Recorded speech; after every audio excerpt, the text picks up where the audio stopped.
Imagine the following story. Someone from the wilderness gets into a severe accident. Doctors Without Borders find him. His body is in disarray. He needs life-saving surgery. First thing they have to do is they put him into an induced coma. Make sure that he doesn't fight back. Make sure that his body doesn't go into shock. Then they start to perform evasive surgery to save this guy's life. Now, they're working tirelessly for hours and hours, almost a whole day without sleeping, eating, just to save this random person's life that they never met. Suddenly, this man wakes up from his chemically induced coma, sees people on top of him with, light flashing from their eyes, scalpels, knives. At best, he thinks it's aliens. At worst, he thinks it's cannibals. He thinks his life's over. But luckily for him, you're there, and you tell him, no, these are Doctors Without Borders. They've been working tirelessly to save your life. He says, what are you talking about? Look at all the bloodshed. Look at all this floor.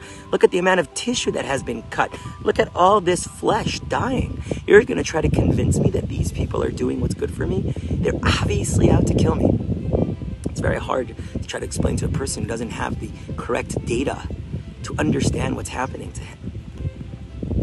Let's try to understand. Rosh Hashanah came around and Hashem said, don't blow the shofar. I don't want your alarms going off. Then Yom Kippur, Sukkot came around and Hashem said, don't take your weapons. I don't want you to have the ability to retaliate. We were put into a medically induced coma. And then on Simchas Torah, Kadosh Baruch Hu performed surgery. Evasive surgery. Life-saving surgery.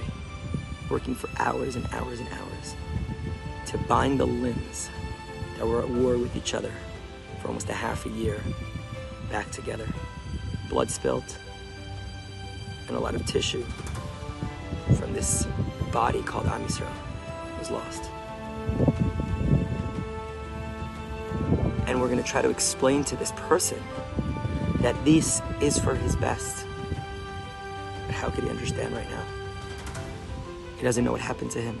He doesn't know what situation he was before when he fell off the cliff, before the Doctors Without Borders found him. He doesn't understand the greatness of having a functioning body after recovery, after all the pain that he's going to have to endure.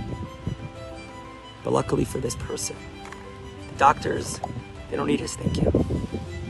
Luckily for this person from the wilderness, doctors found him. It might take years. It might also never happen. He might never come around to understand the greatness, the most amazing gift that these random strangers did to save his life.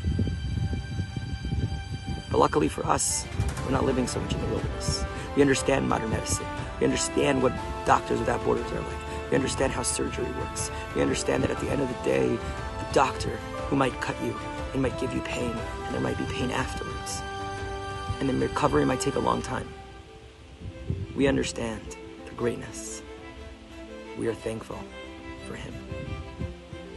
Hashem tells us after he takes us out of Mitzrayim, after he splits the sea, Ani Hashem Rofecha, I'm your doctor. And if I have to perform evasive life-saving surgery, I will. And recovery might take a while. And there might be pain. Afterwards, there might be side effects from the surgery.